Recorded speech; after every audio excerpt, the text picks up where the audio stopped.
vanilla has a nice vanilla flavor to it. The apple is my favorite. It tastes like an apple Jolly Rancher. The red stag, unfortunately, does not taste like deer. It's black cherry. It's a real mellow black cherry flavor. Makes a nice black cherry brownie. Use this instead of water in your mix. That alcohol will bake out. You'll love that flavor.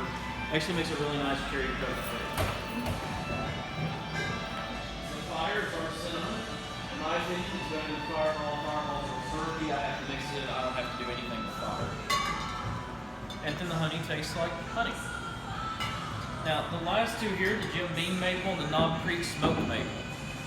The Jim Beam Maple is going to have more of a bold maple flavor to it. It's kind of a stronger flavor, whereas the Knob Creek kind of mellows that out and is more of a soft maple, if that makes sense.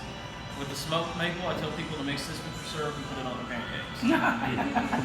It looks like maple syrup, it tastes like maple syrup, it smells like maple syrup. So might as well mix it with that, right? Now over here, these all started out as a Jim Beam White Label, and then we've done something to them. So this is Jim Beam White Label. It's your #1 selling bourbon in the world, aged 4 years, 80 proof. Hopefully everybody's heard of it, if you're here. Jim Beam Black is its bigger brother. It's aged 6 to 8 years, 86 proof. It's our first tasting, and it has kind of a strong, a real bold bourbon flavor to it. I almost describe it as a punch in the face. We use this as the foundation in a lot of our cocktails because it does have that bold flavor. The cocktail doesn't diminish that a whole lot. You still get that bourbon flavor in your cocktails. Actually won highest rated bourbon a couple of years ago, and it is a really great bourbon. It just has a strong flavor to it. Now, Devil's Cut, what we're going to do is once we empty those barrels, we know that there's still going to be some bourbon trapped inside of that wood. We'll pull that bourbon back out, we mix it in with the White Label, and that's how your Devil's Cut is made. Leave this at 90 proof. It has a strong oak flavor to it, which makes sense because you basically pulled that wood out of the barrel with that bourbon. The Double Oak, however, will have more of a smoky flavor to it. So it ages 4 years in a barrel. We take it out, put it in a second brand new charred oak barrel, and leave it to flavor. Could be a couple of weeks, could be a couple of months, just depends on how long it takes to pick up the smoky notes we're looking for. This is 86 proof, and it's one I recommend for my bourbon beginners. It's real easy to sip on, it's real easy to drink. Usually what gets people if they're drinking bourbon for the first time is going to be that burn. This doesn't have much of that. So it's an easy way to introduce yourself. Now, Bond has got kind of a longer story, but the easier way to explain it is White Label at 100 proof. Okay?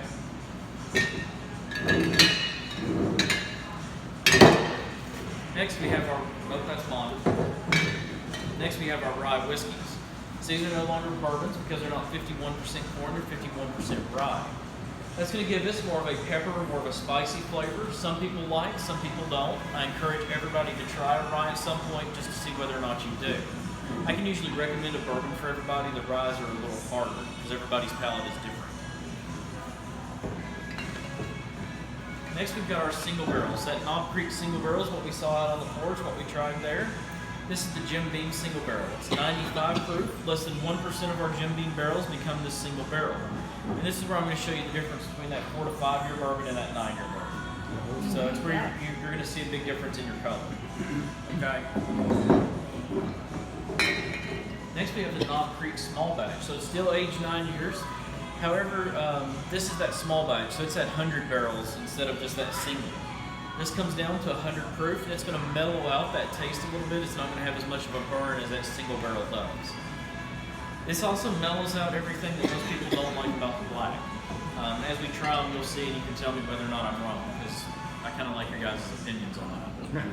Now, everybody's heard of Knob Creek usually, but they may not know that Jim Beam makes Knob Creek. These last three, most people may not have heard much about at all, which is kind of a shame. There are more premium bourbons. That's why they're in wine bottles instead of a bourbon bottle. So this is Basil Hayden. It is 80 proof. It is artfully aged. This is a high rye bourbon. So it still has that 51% corn, but it also has that higher rye content. That being said, this doesn't have that burn or that spice of a high rye that you would expect. It's a really nice drink with almost no burn at 80 proof. It's the second one I recommend for my bourbon beginners, and I'm going to suggest you try Basil Hayden. Simply because it's a $50 bottle of bourbon, and I don't want you to waste your money without knowing whether or not you like it. Okay? Same thing with Baker's at $55.99. Same thing with Booker's at $75.99. Try it here before you spend that money for something that you may not like. Okay? Double Oak's $24.99 or something. You're gonna like Double Oak. The rest of these are all very reasonably, very low priced. These are too for what they are, but I don't want you to waste your money if you don't like it. My personal favorite is Baker's. I actually pick up some fruit notes on the front part of this bourbon. It's got a nice smooth oak flavor to the back, and it goes down really smooth at 107 proof. If you guys have ever drank a scotch before, it has a scotch-like quality to its finish, so it pairs really well with things that you would normally pair with the scotch. However, I don't smoke cigars or anything, so I drink this neat, and it's really great to drink neat for me. Now, Baker will hug you a little bit. Booker's gonna hug you kind of tight. So Booker's is our only barrel strength bourbon. It is our premium bourbon. We release 4 batches a year. This is the last batch of 2018, the kitchen table batch. It came out at 128 proof. So we do not add water to this. Once we pull those 100 barrels or so for Booker's, we leave that proof alone. So the first batch of this year's Teresa's batch, it came out at 125.9 proof. Okay? Booker's was meant to be kind of sipped on and enjoyed. It wasn't necessarily meant to be shot, although you can drink your Booker's however you like it. That's what Booker wanted to give people the freedom to do.